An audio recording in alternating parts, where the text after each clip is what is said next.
Welcome to the SBI Podcast, offering CEOs, sales and marketing leaders ideas to make the number.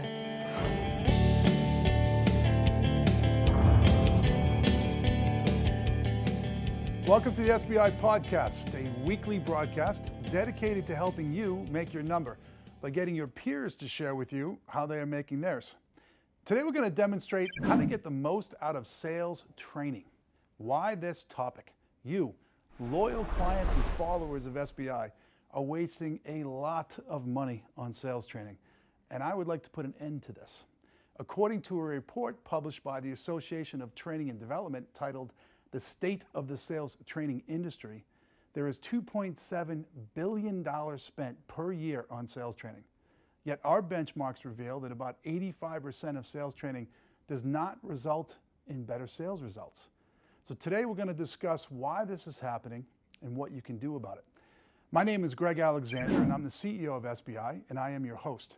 Our guest today has trained 300,000 salespeople in 35 countries over the last 20 years and is considered one of the top sales trainers in the world. His point of view on this topic is well informed. Please welcome Skip Miller to the show. Skip, it's good to see you. Very good seeing you. Thanks for coming on board. Thank you very much. Have a seat. Great, thanks.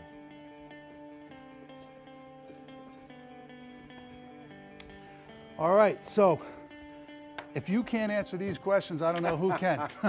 Well, we'll give it a shot. All right, so let's try to jump into them. So let me start off with the high-level question, which is, why do most sales training programs fail? I've heard the stats, right? And there's the degree of failure, right? It's what you get into it, right? I get tired of people saying, well, here's the training program for a day or so, and we just want to take away a few tips and tricks, right? Well, we're not a circus, there's no tricks, right? And if you just take one or two things out, I don't know if it's really beneficial for anybody. So we look at successful programs and unsuccessful. The unsuccessful, probably the number one, is the attitude. All right, it's the check in the box, it's the flavor of the month, and that's what's going to happen. And you probably see it all the time. All the time, yep. So that's what happens, right? It's the check in the box and stuff and so on. The second reason is lack of commitment, right? Okay, guys, we brought in this training firm here. We're really hot to bother, and let's go. And then the managers check out. People are answering their phone. I've got a sales call tomorrow afternoon, so it won't be. Guys, if you really want to implement change, there's homework you've got to do up front. Yeah. There's homework afterwards. Yeah. The event itself is just a catalyst for what you've done before and after. Yeah. My guess is we're getting better at it. My guess is about half to 2/3 of our customers now are doing that. Where before, it was just like, come on in, do your thing, and leave. Okay. I would imagine in your business as well, people who do the homework up front, the assessments up front, are very aware now of their problems. It's a journey. Yeah, no question. Yeah. The event's an event, right? So there's things you got to do before the event. Obviously, the event has to be great. Yep. And then there's things you have to do when you leave the event. Yep. Otherwise, it doesn't work. And now look at you're at multiple touches. Yeah. So the more you touch this thing, you're asking salespeople to do something different. Salespeople develop something called success patterns, patterns of success. I'm really good at this one presentation. I'm really good asking these certain questions. So now you're saying, let's do something different. And they're like, boy, okay, I'll try it. If it doesn't work, I'll go back. Yeah. And that's not going to help anybody. What's surprising to me is the check the box thing. So, because it's expensive. It's expensive not only in dollars, but you got to take people out of the field, right? So why are people doing the check the box? What do you think? I don't know, CYA. Guys, we're here for you. We've invested this money in you. Aren't we a great company? I'm in Silicon Valley, right? There's companies paying huge sums to 2-3 year salespeople out of college, and the competition's unbelievable. We care about you. We're going to train you. We had a company come in and said, Skip, we'd like you to train our salespeople. And I said, well, what's the goal? He goes, I want them to think that we care about it. I said, excuse me? He goes, we want to make sure we think they care about it. We're in a very competitive marketplace.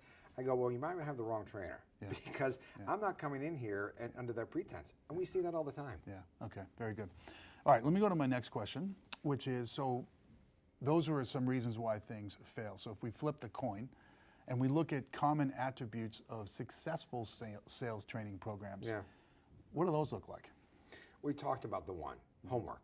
right? Are they committed to doing the homework up front and really saying, here's the successful changes we've got? Are they willing to really treat this as changing a process rather than the check in the box? Yep. 2, are they putting new metrics into place? So we believe obviously in proactive, which is the name of the books and stuff. We want things that cause results or revenue to happen. So we have a little formula that says R equals F plus C. Revenue equals frequency and competency. Wait, give that to me again. R equals F plus C. F plus C. Frequency. Yep. Number of this, number of that, number of calls to senior people, number of this, number of that. Competency. Selling skills, calling high skills, qualification skills. Okay. Those are my control knobs. Yep. And if I'm willing to really start looking at how I'm going to control my control knobs, I will cause revenue to change or results to change. Are they willing to start measuring on frequencies and competencies, the things that cause success to happen? Or do they still want to just say, okay, we got 3 days left in the quarter and we need another 2%, let's go, which is fine, but people don't buy that way. Right. But without a doubt, the biggest thing we probably see is, are they committed to the buyer's journey? Yeah. Do they really want to learn about how their buyers buy and work with the customer on that? Customer advocacy, fanatical advocacy, or they just want to sell, present, and sell proposals, right? Yeah. This is not prospect, educate, propose, harass.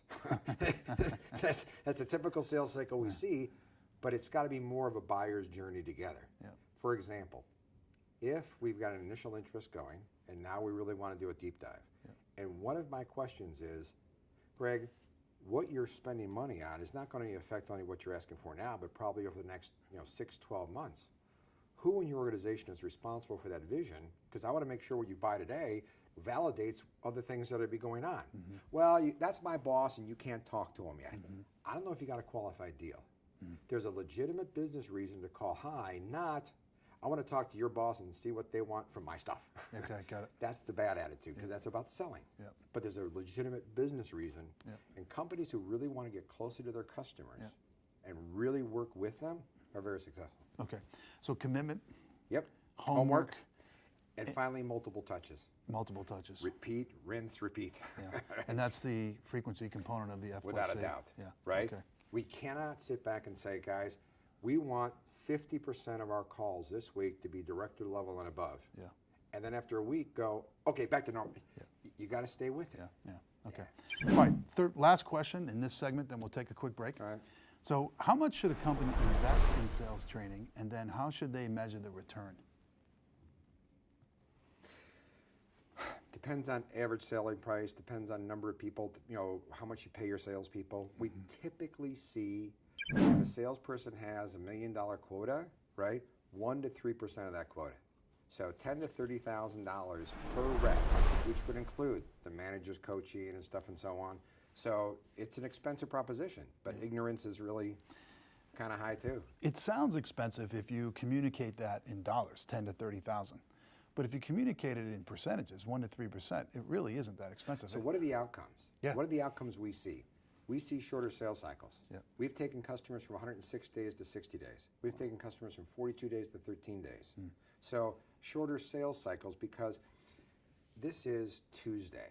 I'm a salesperson and I say, listen, Greg, this is great. Why don't you and I talk on Friday? What's wrong with them all? Yeah. Right? We're exposing the sales cycle length because of our fear of not wanting to be pushy. Yep. So there's things we can do to shorten sales cycles. Yep. There's nothing worse than leaving a sale thinking you've left something on the table. So how do you increase your average sales price and a win-win with the customers? There's numerous ways to do that with the customer. There's no tips and tricks. Yep. So making sure that if you're going to spend that money, it's in a process. Managers, salespeople, and stuff and so on. How do you measure it? Average sales price, shortened sales cycle length, days in stage, numerous ways, hard metrics to do it. The ultimate outcome, sales managers on a 30, 60, 90 should have 80 to 90% forecast accuracy. Okay. 80 to 90% forecast accuracy. And most of them are around 50 to 60. Yeah. That would be good. Yeah, okay, very good. All right, so let's just recap that answer. So 1 to 3% of a quota should be the investment amount in sales training. And we've got really 4 metrics to measure the return on that investment. So you got sales cycle length, so before and after. You got average selling price, or ASP, before and after. you've got win rate before and after, and then you've got forecasting accuracy, which on the 30, 60, 90 cycle should be 80 to 90%. So those are really good answers to that. So let's go ahead and take a break here. And I'd like to invite this audience to participate in a remarkable experience. I would like to personally invite you to the studio. The studio is a multi-million-dollar, one-of-a-kind, state-of-the-art executive briefing center located in Dallas, Texas. Skip and I are here today. It's a fascinating place. Thank you. It was designed for executives inside of companies who have aggressive revenue growth goals to make. By coming to the studio, you'll get unlimited access to me and my hand-picked team of experts who will help you make your number by uniquely applying all of our emerging best practices to your personal situation. We call it the 10Xer because everything at the studio is 10 times better and gets done 10 times faster. So this is the SBI Podcast. We'll be right back.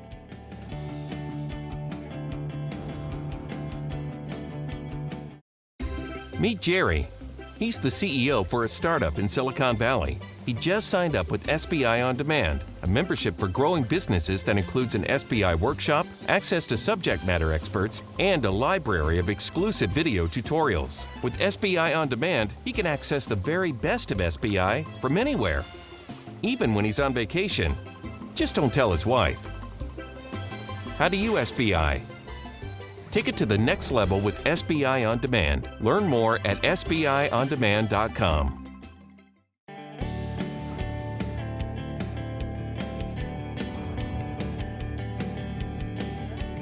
Welcome back. You're listening to the SBI Podcast. I'm your host, Greg Alexander, and with me in the studio is sales training guru Skip Miller. Today we're demonstrating how to get the most out of sales training. So let's jump back into our questions. So my firm's perspective is that sales training works when it is highly customized. And what's the best way to customize sales training? So Skip, let me come over to you. And first, let me get your opinion on customization versus kind of off-the-shelf training. Do you agree that the more customization, the better? Without a doubt. Yeah. Because you have to take an assessment up front. What's the goal? Is it getting to senior more executives in the sales call? Is it qualifying or disqualifying? Is there too much junk in our funnel? Is it ramping new hires faster? Yeah. What are the goals short and long term for the sales organization and the company? Yeah. Do they really want to push services over products? Or you got to get the goals down. Yeah. We probably have enough material to teach for 2 straight weeks. Yeah. But you take what's there and say, okay, do we want to do this? Do we want to do this? A company that's got somewhat stagnant growth. Well, why would we do a module on how to hire an interview right. when it should be more of how do you get more of what you have, so better coaching and stuff. Yeah. Customizing by short and long-term sales and business goals, and that's why you've got to do that homework or assessment up front, or it's going to be off the shelf. Yeah, so that's interesting. Customizing by goals, that isn't something that I would have thought of, but that's a good example. When I think of customization, I think of things like industry, right? And my clients, as it relates to hiring us for consulting work, always want to know who in our industry have you done this work with? Is this relevant to my industry? And I think industry relevance is important. However, I do encourage my clients to think about taking best practices from other industries. Sometimes as you're within an industry, you get a little tunnel vision, and there is this broad, big world out there, and there are things to learn from outside the industry. So as it relates to sales training, do you customize by industry, or is that less important? Without a doubt, it's important, but it's less important, right? Because I want to hire smart people and teach them the product. I don't want to hire product people and teach them how to be smart. And I can take somebody in the paint industry, right, who's making this amount of money, who's a super salesperson, and throw them into high-tech SaaS, and I guarantee you who will be successful. I know, Or conversely, I'll take somebody in a high-tech job who's a pure farmer making this much, put them on the street, and they will fail. So this doesn't really work too well. You've got to customize. I see it all the time. So we do work in 20 industries. And I see salespeople in kind of low-growth legacy industries, and they're the best that company has. And they don't know any better. And then I go to these high-growth companies, maybe in SaaS or other high-growth industries, and their best really isn't that good. And I often say to myself, if I took this poor soul out of this low-growth, low stagnant industry and put them into this and taught them proactive selling or proactive sales management, they'd blow the roof off. So we've got a company that sells machine tool oil. All right. Now, $100 million worth a year. Yeah. But they Lots sell of it. ways to make money. And their goal was, we want to get into a trial and sell these trials and stuff, and we kind of worked on that. Yeah. They've shortened their sales cycles immensely. Yeah. Those salespeople who were on the street would kick the crud out of a lot of these high-tech firms. You're exactly right. But to the goal where it's industry insignificant. Yeah. We had a client come to us and said, Skip, we've got 400, 500 salespeople. We have 50 sales managers. And we've got a problem. And I want you to train our salespeople or managers to get better. Yep. I go, well, what's the problem? Are they qualifying terribly? Are they not calling high? Sales cycles too long? He said, we have a churn problem. I go, really? He said, we're losing 33% of our salespeople a year. I go, excuse me? So if you think about it, it takes a salesperson 1 year to learn, 1 year to master, and 1 year to really start making you money. Well, that time they're leaving. Well, we did an assessment, and we found out that good salespeople were leaving because the managers didn't know how to coach. They were always taking over the sales call. So the good salesperson would see their sale deteriorate or not be engaged and felt disenfranchised, so they left. So it wasn't a sales issue, it was a sales management issue. But if we wouldn't have done the assessment, we wouldn't have gone in there and taught the salespeople how to sell better and stuff, it wouldn't have worked. So there's always, and that goal, sales churn, is regardless of industry. But conversely, there's always industry goals as well. All right, so we're talking about customization, and you talked about customizing by goal. I asked you about industry. Let me ask you about a couple of other things. So customizing sales training based on the product that you're selling, or customizing sales training based on the sales channel you use. For example, inside sales or outside sales, et cetera. So is there value in customizing based on those two things? Sure, without a doubt. Right? Inside sales, we're making numbers, we're making calls, we're trying to call high, qualify quickly. You know, I find fascinating that 65% of emails are opened up on mobile devices, where the first 4 to 7 words are really key. Most inside salespeople prospecting's first 4 to 7 words is, hi, my name is. Delete. That's a delete, okay? We've got to be better. Outside enterprise, you don't have to worry about that 4 to 7. There's a whole bunch of other things you want to worry about, right? So with outside, we go with this attitude called 3-1-2, right? There's 3 parts of a sales call: the intro, the middle, and the end. Most salespeople plan number 2. What do I want to say on the call?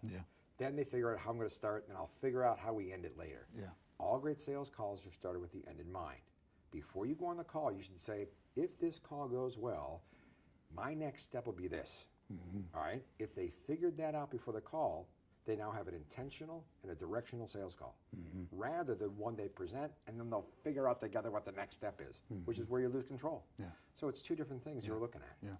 So customizing by sales channel, and I love that 65% emails opened up on a mobile device, and yet we start with that's fantastic.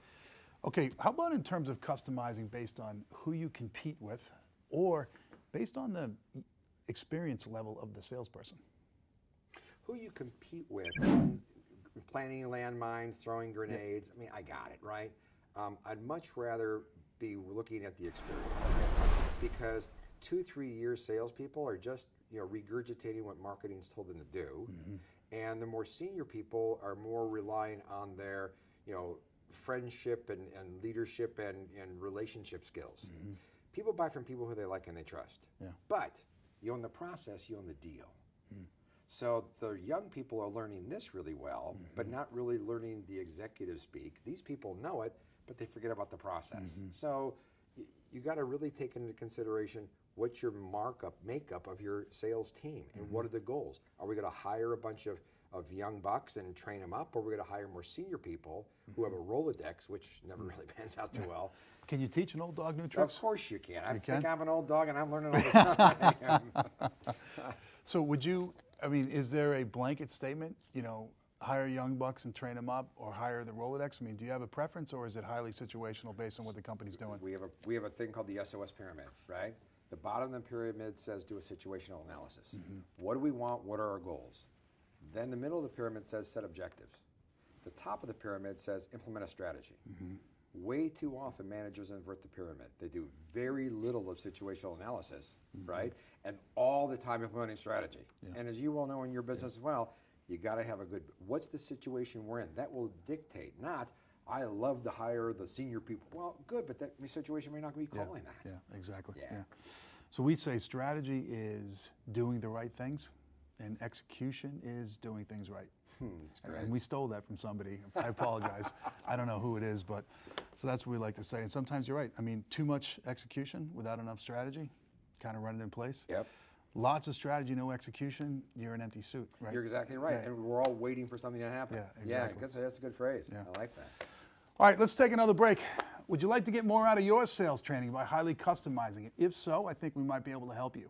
Consider having one of our experts spend some time with you in a workshop. To get a feel for what's covered in this workshop, go to sbi.tips/2017 workbook and download a copy of the workbook we use in these workshops. We've got one more segment with Skip after the break. We'll be right back.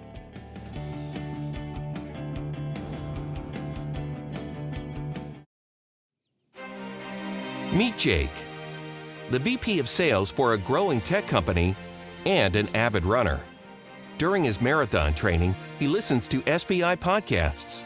Dedicated to helping you make your number. This way, he can stay in shape and stay on top of the emerging best practices in sales and marketing. Your job as a sales ops team is to make the sales team more efficient. Now that he's mastered the 8-minute mile, he's planning to make his number and take over the top sales spot in the tech world. So watch out, competition. Jake is right behind you. Help the audience understand how you prioritize those accounts. And he just got his second win. How do you SBI? Podcast, video podcast, blog, TV, magazine. Access it all on the new SBI app, available now in iTunes.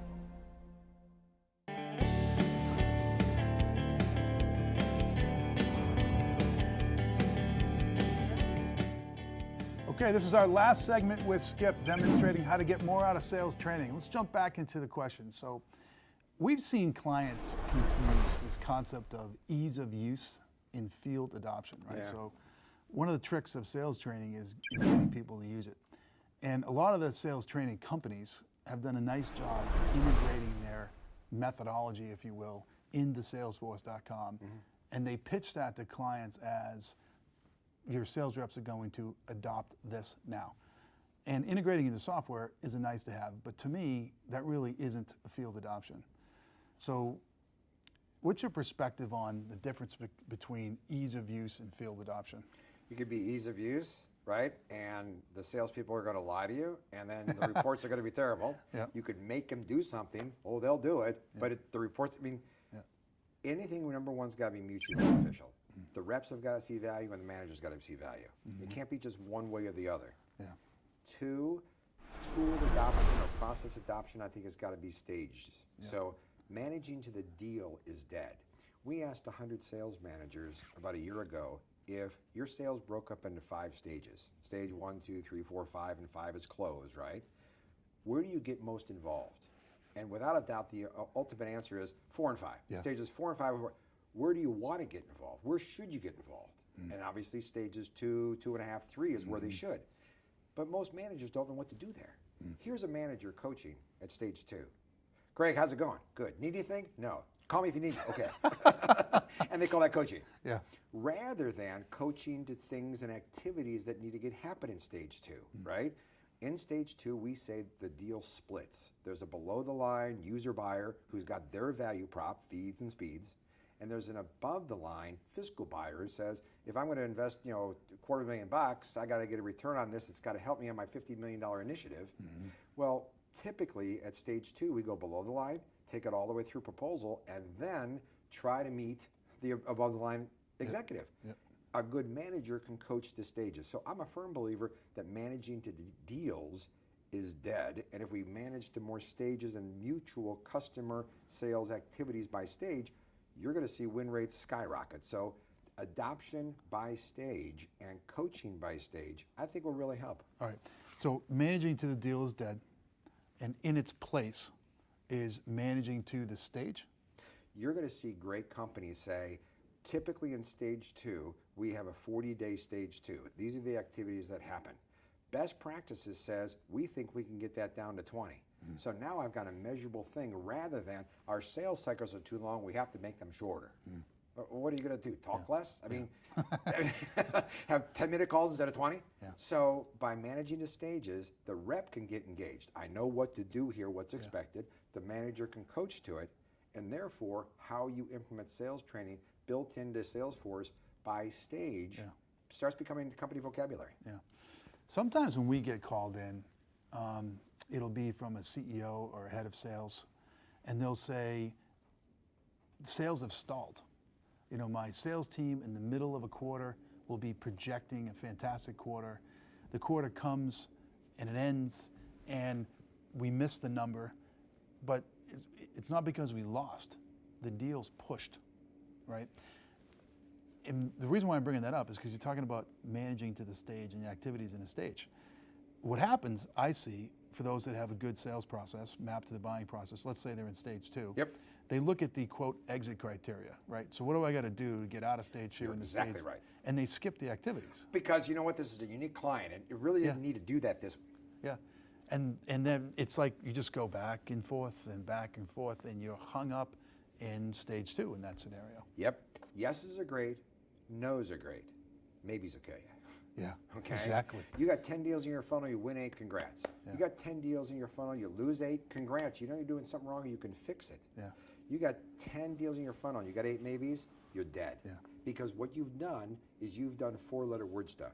Yeah. You've send the proposal, you've give a presentation. By doing those 4-letter word things, you're passing control over to the customer.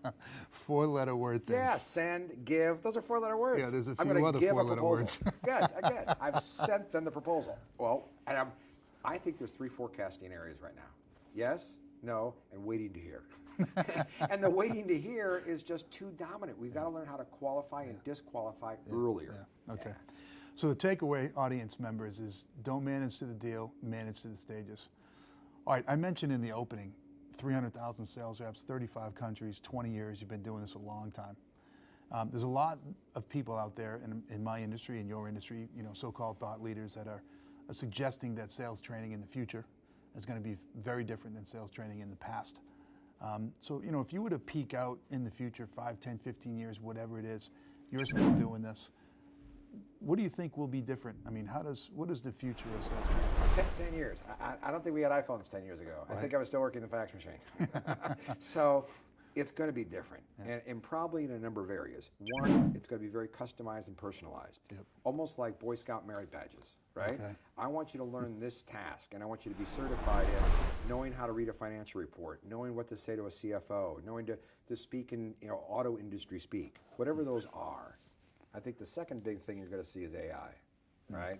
Skill attainment will be very much lined with AI tools, right?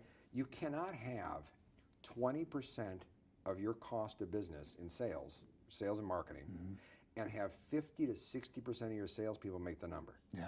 You can't do that. That's a lousy investment. So, I mean, I'm not going to buy something at 20 points and only have half do well. So you've got to get better at it, and AI is going to help that skill set big time. Yeah. Finally, I think that the lower end sales, right? You can't have a salesperson making $100 grand selling $50 stuff. Yeah. So that's going to get more self-served, and the big trend we see is selling with customers to customer outcomes. So it's not feature benefit. It's not, I'm selling value. Is that my value? Is that your value? Is that your customer's value? No, what's the outcome the customer's trying to get to that you could be a piece of? Yeah. So I see that trend hugely going on to learning how really what our customers' outcomes are, sitting in customers' chairs rather than just doing, here's what our marketing organization says, here's why we're better than everybody else, here's what our top market research firm says why we're great, buy. So that selling to outcomes, really getting AI involved to overtake a lot of the mid to low level tasks that salespeople do, and without a doubt, just really starting to get more personalized in the training. Yeah, awesome. That was a great demonstration, man. It really was. No, I had a great time. You guys do good stuff here. This is an awesome facility, Thank you. Thanks. I appreciate you coming in and walking us through that. Yeah, good. Thanks. Appreciate it. All right, I'd also like to thank our audience for tuning in. This show has crossed over 1 million listeners. I actually can't believe that I just said that, but that is a true statement.